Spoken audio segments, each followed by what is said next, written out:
We've had quite a few leading men throughout the history of the Final Fantasy franchise, but none of them have been quite like Balthier, one of the main protagonists from Final Fantasy XII.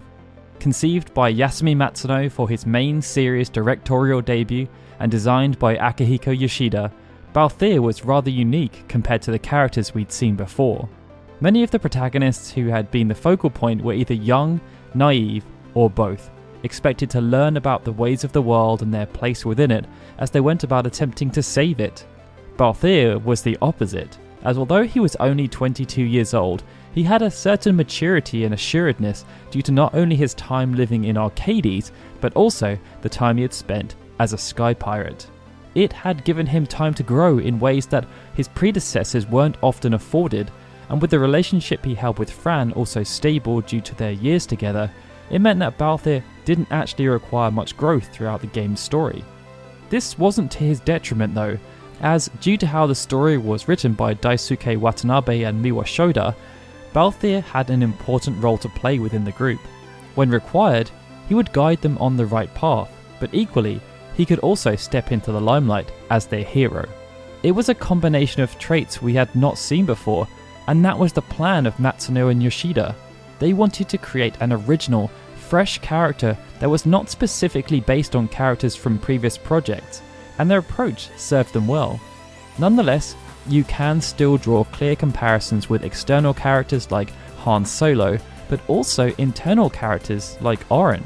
And due to this, when combined with his rather suave English accent courtesy of Gideon Emery, it's not difficult to see why Balthier was able to carve a name for himself amongst what is, in reality, a cast full of characters who could each realistically stake a claim to being called the game's main protagonist. Balthier did then take a step back within Revenant Wings so that Vaan could attempt to take up the mantle of leading man, but this did little to diminish his popularity, and we've seen that reflected in how you guys have voted in the comments for characters you'd like us to cover within our Origin series.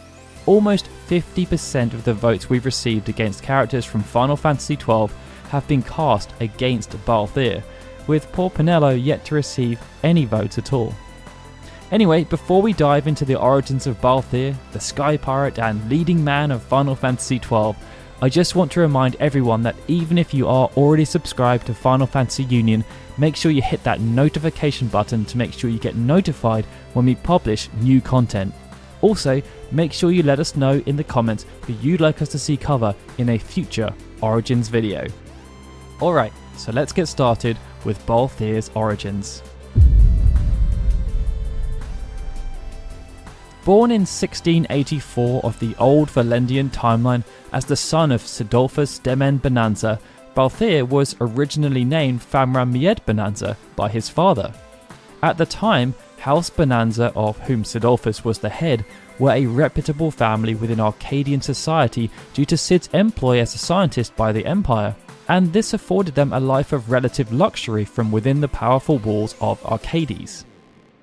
Because of this, Famran was given the best tutoring, and he was able to excel in his early years alongside his two brothers. As they all grew, however, Famran was the one that showed the most promise, and this was noted by his father, who pushed him to achieve what his siblings supposedly could not, or would not. It meant Famran became ingrained in Arcadian society, learning about its laws and intricacies, and due to his talent also being seen within the martial arts, this led him to become part of the Arcadian military. And such was his performance within this organisation that upon the day of his 16th birthday, Cid decided to use his influence to promote his son, Famran, to the prestigious position of judge, not caring about any potential accusations of nepotism. It was a rather bold gesture that showed the confidence he had in his son, as judges were not to be trifled with, and to be one required a large amount of discipline, steel, and maturity. That's because unlike regular soldiers or other law enforcement officers, judges were a literal extension of the judicial system. Following the spread of the Arcadian Empire through numerous conquests, maintaining law and order was of paramount importance. The challenge, though, was that using the courts took time, and they would also need to have confidence in the local authorities to enforce their laws correctly. To expedite this and to ensure the correct laws were being upheld in a satisfactory manner, the Order of Judges was created to act as an extension of the law. They would be on the ground, able to hand out sanctioned punishments as they saw fit, in an authoritarian manner, all in the name of the Arcadian Empire justice system. Now, although the rank of judge wasn't the highest within the order, that was retained by judge magisters, they were still respected throughout the land, and it was an honour for Famran. But things had become increasingly more difficult at home due to his father's rather odd behaviour. 6 years prior, Cid had ventured out to the Jagd de Four as part of an investigative science team, and while there, he stumbled upon the ancient city of Giruvegan. It was astonishing, and as a man of science, there was so much to absorb, not least because he encountered Vanar, a rogue member of the Ecuria who decided to take Cid under its wing. Looking to change the balance of power throughout Ivalice, Vanar decided to enlighten Cid to the ways of the world that were previously beyond the comprehension of humans, and this allowed Cid to make significant progress, specifically in the field of manufactured nethicite. Cid was naturally in his element with all of this, absorbing so much knowledge, but it all came with a price to pay: his family.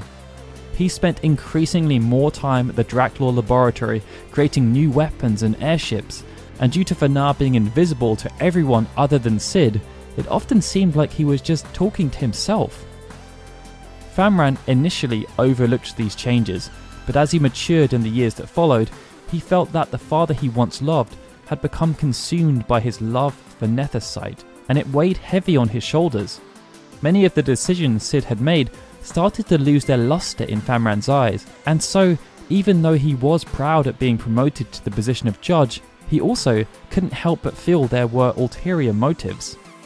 And Famran was correct in this assertion, but he was too young to realise what his father was hoping to achieve. Cid had hoped to share everything with his son, but instead, he did nothing but confuse him and drive him away. Eventually, all of this pushed Famran too far, and he realised that on an emotional level, he no longer had a father. In his eyes, Cid had become a slave to the nethicite, and this, along with negative changes that were taking place within the Arcadian Empire, convinced him that the life he'd grown up with and become accustomed to was no longer the life that he wanted to lead. And so, he ran away. Regulations and rules had been a prominent part of Famran's life, and he'd accepted that, but after seeing what had happened to his father, freedom became the thing that he craved the most. And it was with this at the front of his mind that Famran resigned his position as a judge not too long after accepting it, and fled Arcades with much haste after stealing an abandoned prototype fighter jet that he knew the military had been working on in secret. Realising that he would immediately become a wanted man due to his actions, Famran chose to come up with an alias, Balthier, and as he'd stolen an airship, that kind of made him a sky pirate, so he decided to take up his new profession in earnest. It saw him achieving numerous scores in the years that followed, something that afforded him the ability to upgrade his airship that he decided to name the Strahl, and to increase efficiencies in the game even further, he decided to partner up with a Viera named Fran, who was something of a kindred spirit. She too had also left everything she knew behind, with the possibility of no return, all in the search of a freedom her previous life could not afford her. Now, such was their collective success in the realm of being a sky pirate that they ended up achieving much notoriety, and rather sizable bounties were placed on their heads, which attracted seasoned bounty hunters like Bagamnan and his posse to sit up and take notice. Except, instead of dissuading Balthier from his path, it spurred him on, serving as inspiration to the ever-evolving narrative in his own mind where he was the hero of his own adventure. It became compulsive, with bigger and bigger trophies being sought, and so, 6 years into his new quest, this led him to attempt a theft of the goddess's magicite, which, unbeknownst to Balthier at the time, was a rather ironic score, as the goddess's magicite was also known as the Dusk Shard, a piece of deifacted nethicite handed down by the Dynast King himself that wasn't too dissimilar from the stone which had consumed his father. To undertake this daring theft, Balthier and Fran needed to sneak inside the royal palace of Rabanasta, and they chose to align their theft with Vayne Solidor's appointment as consul of Rabanasta.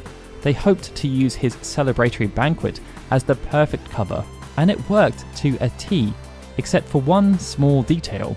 Varn, a street urchin from the city, was also attempting to steal the Dusk Shard, as he attempted to try and restore some pride back to the kingdom of Dalmasca, and he'd beaten them to the punch.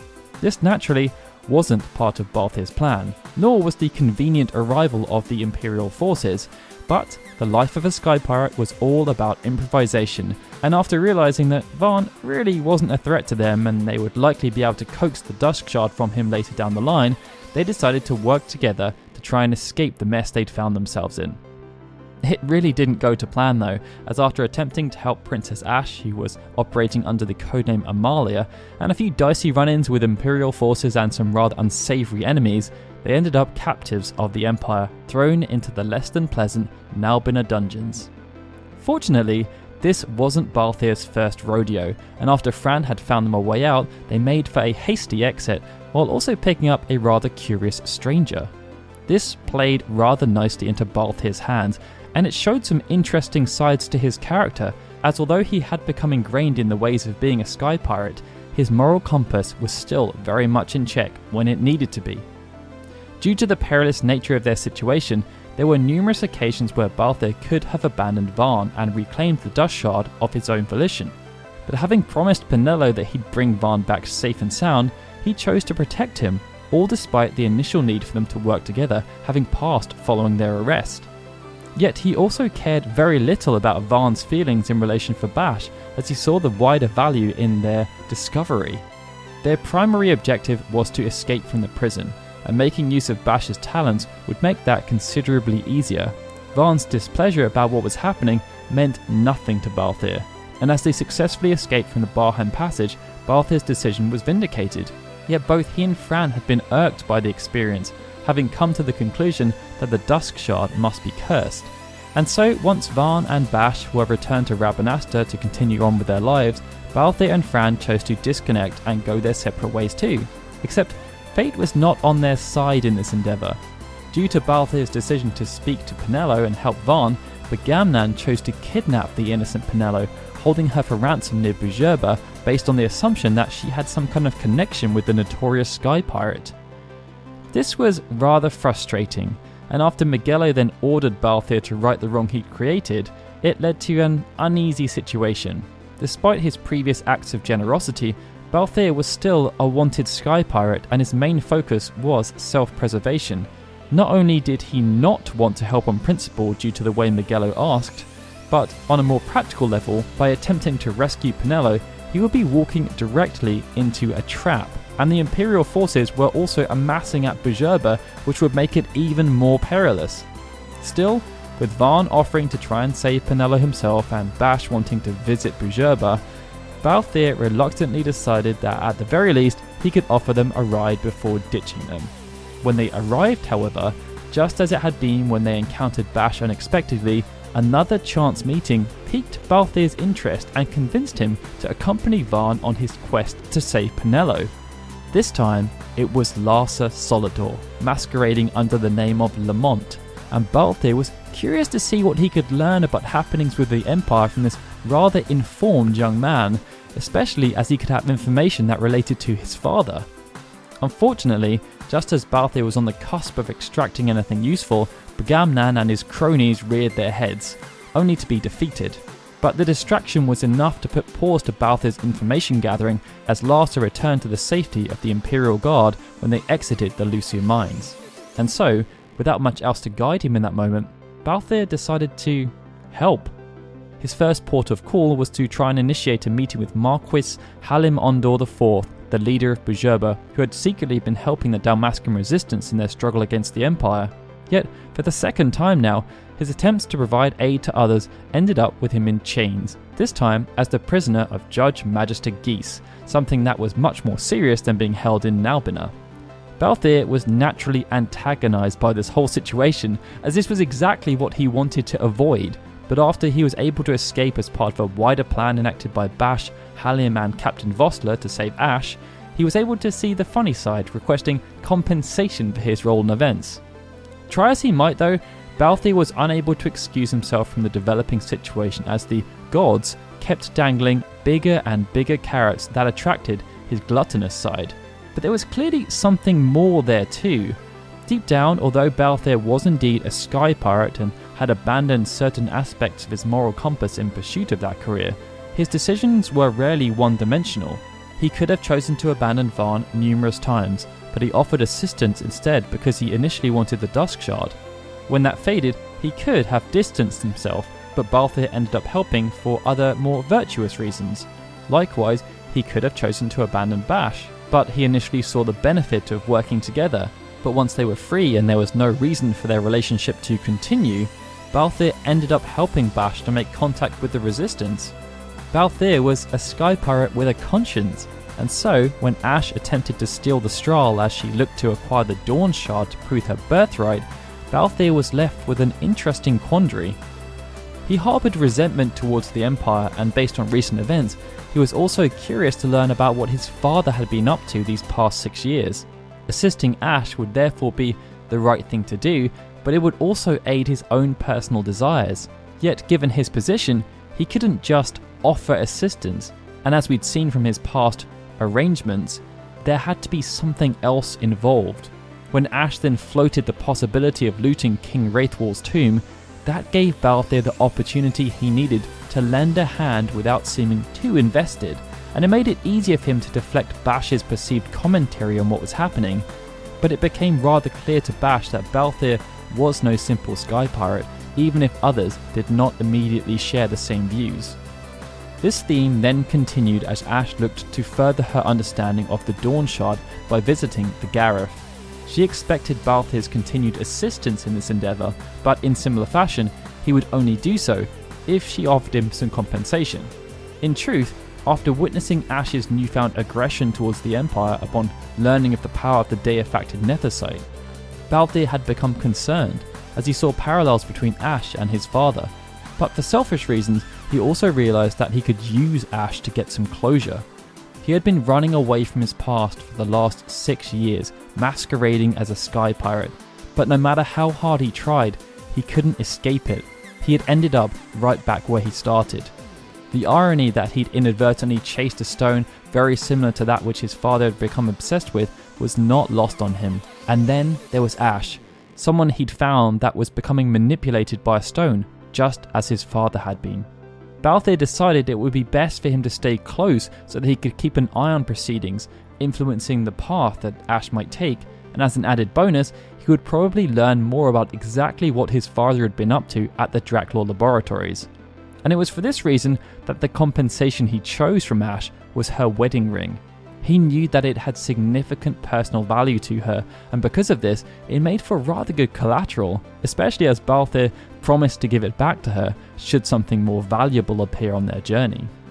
It proved to be a rather prudent decision on Balthier's behalf for numerous reasons. During their quest to reach Mount Bur-Omisace with the hope of anointing Ashe as the new queen, they stumbled upon researchers from the Draclaw laboratory who had been slain. It just added pieces to the ever-expanding puzzle and furthered the concern he had relating to his father's experimentations. Just how far had he gone in pursuit of this power that had driven Balthier away in the first place? With Judge Bergen then attacking and killing the Grand Kiltius after their acquisition of the Sword of Kings, Balthier then felt the time was right to influence proceedings in a more active way, as upon his suggestion, they would visit the Draclaw laboratories and confront his father to destroy the Deifacted Nethicite that they had been collecting. Ashe had played right into the palm of Balthier's hand. Due to her focus on revenge and power, she had been oblivious to Balthier's subtle guidance, and when the time was right, he chose to impart some knowledge about her proposed mission and the concern he had developed towards the path she was taking. As the group then ventured back to Arcades, Balthier was given the opportunity to confront his demons, and he learnt the truth about his father's madness, or rather, he learnt that his father wasn't mad at all, and instead had been collaborating with a member of the Ecuria. This was tough for Balthier to take. He had always believed that the stone had driven his father insane, and that this was the reason why he'd lost his father, but the truth was so much more cutting. Cid just cared more about science than he did his own son, and so after they repelled Cid's attacks, Balthier wanted to give chase, and use his influence again to direct the group in pursuit of his father, Tagiro Vagan. But Balthier realised only too late that although he was the influencer within this specific group, he had also been influenced and played by his father. Ashe encountered the Ecuria and was given her mission, which was exactly what Cid had wanted, and it threw Balthier for a spin, so much so that he had even come around to the idea of actually using the Nethicite. Not just that, but Balthier also felt the time was arriving for him to make his own stand. For 6 years he'd been running away, but now was the time for him to stop running. Fearing that this may end up being a terminal decision, Balthier decided to leave the Strahll to Varn, his Sky Pirate apprentice, in what was an uncommonly kind gesture. And it was with this brazen mindset that Balthier confronted his father one last time, as he wanted to learn the truth about his actions. Had his father really planned all of this, or had he just been a puppet all of these years, blinded by someone else's grand plan? And that's when the unfortunate truth finally hit him. Cid was no puppet. He had worked with Vanar on visions far grander than most mortal men could comprehend, and it was an active decision to leave Balthier and the rest of his family in pursuit of this vision, as they either just didn't understand what he was trying to achieve, or chose to run away instead. It was something he had never forgiven Balthier for, which made for some cutting final words. Nonetheless, Balthier had little time to wallow in the death of his father.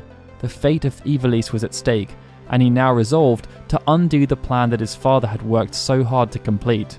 This meant infiltrating the Sky Fortress Bahamut to confront Vayne Solidor and stop him before he could do irreparable harm to Ivalice. Yet although Balthier had positioned himself as the leading man throughout much of their adventure, for this task he was one of the supporting cast. He instead saved his Hollywood moment for after Vayne's defeat. Initially, Balthier was concerned about the Strahll's engines not responding, meaning they couldn't escape, but after they realised the Sky Fortress Bahamut was falling, he knew what had to be done. So that Rabbanastre could be saved, Balthier would stay on board, attempting to divert it away, but potentially at the cost of his own life, as he had predicted. He then officially left the Strahll to Varn and got to work, and due to his efforts, Rabbanastre was saved, but many feared him dead as a consequence. Balthier, though, did not die. He just wanted to enjoy some peace and quiet for a while, which he did before reclaiming the Strahll from Varn and Penelo, returning Ashe's ring to her, and then inviting Varn and Penelo to join him on a new adventure to find the Cache of Glabados. This was a renowned hoard of treasure supposedly located within the Glabados region, and Balthier had used his downtime to narrow down the location to a forgotten temple. And once inside, they found 2 crystals known as Orosite, and Balthier used this as an opportunity to cement Varn as his official apprentice, but to also set in motion a wider chain of events. The whole apprenticeship thing had been jested about in the past, and Balthier had felt comfortable leaving the Strahll in Varn's hands, but now was the time for Varn to take his first steps in the noble sky pirate profession, or at least that's how it seemed on the surface. In reality, Balthier needed Varn's help as he'd looked to undo another consequence of his father's maniacal plan, and to do so he again followed the route of manipulation. Realising that Varn would be hungry to learn more on his own, but also realising that he probably wouldn't be able to comprehend the gravity of Balthier's discovery, he again chose to give him a taste before setting him free as he followed his own path. Having learnt that the floating islands of Lemurias were real and that they had reappeared due to his father's hand in releasing the mist from the Suncrist, Balthier ventured to the fane of Tepkul, and it was here that he encountered the Judge of Wings for the first time. She was a powerful new foe who was acting under the control of Theothanos, an Aegil who had previously tried to rise up against the Ecuria as he would not be their slave. Having been rather studious, Balthier could take a guess as to what the Judge of Wings was aiming to do, and he tried to stop her, first by destroying his Orosite crystal, and then by attempting to destroy the Orolith, but Shiva rendered him unconscious. Nonetheless, he was able to escape with Fran and put further plans into motion for Varn to carry out. Yet Varn was a little slow on the uptake and couldn't quite keep up with what Balthier was attempting to achieve, freedom for the rest of the Aegil, who had been enslaved by Theothanos. It meant Balthier had to work against Varn for a short period of time, but they eventually realigned in their goal to stop Theothanos, a tyrant who had tried to stand up to the Ecuria. After moving his people up into the Lemurias, he used Orosite crystals and the Orolith to control them, acting as their god and ruler, but before he could extend his power further, something which would have enabled him to challenge the Ikuria, they created a magical barrier that locked him on the floating islands. However, due to the actions of Cid, the barrier was destroyed and Fail Thanos was free to enact his revenge against the Ikuria. Having then accomplished his freedom of the Aegil, Balthier joined forces with Varn and his troop to put a stop to this would-be god, and after a long, arduous battle, they were successful in this endeavour. But almost immediately after the battle was complete, Balthier excused himself from the celebrations. There were new adventures that awaited this veteran sky pirate, as after helping to shape yet another future, he knew there would no doubt be other challenges left throughout Ivalice that would need the guiding hand of our story's leading man. And so, that concludes the story of Balthier, so far. And I say so far because the future of the Final Fantasy XII sub-franchise is still very much wide open. Following the release of the Zodiac Age, Hiroyuki Kato, the producer of the game, mentioned that they would consider creating more games based around Final Fantasy XII if the response was positive, and Balthier was actually scheduled to appear within Fortress, the cancelled Final Fantasy XII sequel that was in development at Grin. As to what role he would play, well, it looks like they'd want him to become the guiding hand in a more official capacity, akin to how he was seen in Revenant Wings. They see Varn as the face of any future iterations due to his continued character development, and I guess that makes sense. That doesn't stop Balthier from being an incredibly interesting, multifaceted character though. On a superficial level, Balthier comes across as a super smooth pirate who's very assured, strutting around with his rather regal English accent. Comparisons have been made with James Bond for this reason, and I'd say they're rather apt. It's only when you dig a bit deeper though that you start to realise that this is largely just a facade, emotional armour constructed by Balthier to protect him from the past he'd always run away from that scarred him so deeply.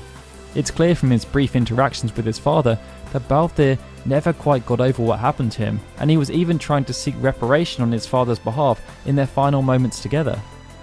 Showing how much it affected him, much as some people in their real life can end up having their decisions swayed by interactions with their parents, Balthier was keen to ensure that others didn't go down the same path, offering counsel to Ash during an intimate moment between the pair, but also Varn when he started to use the Aurosite crystals.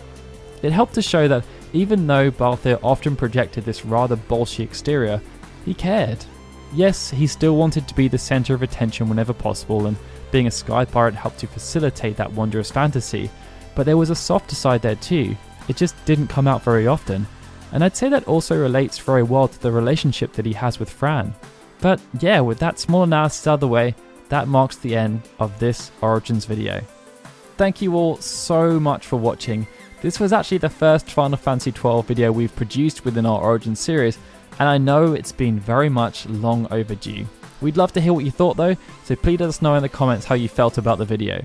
If you've made it this far, please give yourself a pat on the back in the comments as a badge of honour, and if you enjoyed it, which we hope you did, please hit that like button, share this video around with all the people you know who love Final Fantasy XII, and if you haven't done so already, please subscribe to our channel.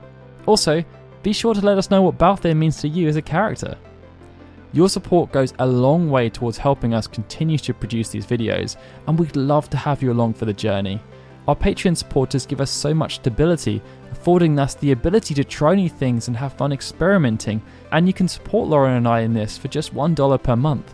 We do have other tiers available though, and for $5 per month you can gain access to behind the scenes content where Lauren and I talk about how we actually go about creating videos like this one. But we also have Patreon exclusive activity feeds, a Discord server, and recognition for your support with credits at the end of our videos. Alright guys, thank you so much for joining me on this deep dive into the lore of Final Fantasy XII. Hopefully we'll dive back into Ivalice in the near future, but for now, this is Daryl signing out. I'll see you all next time for more Final Fantasy videos.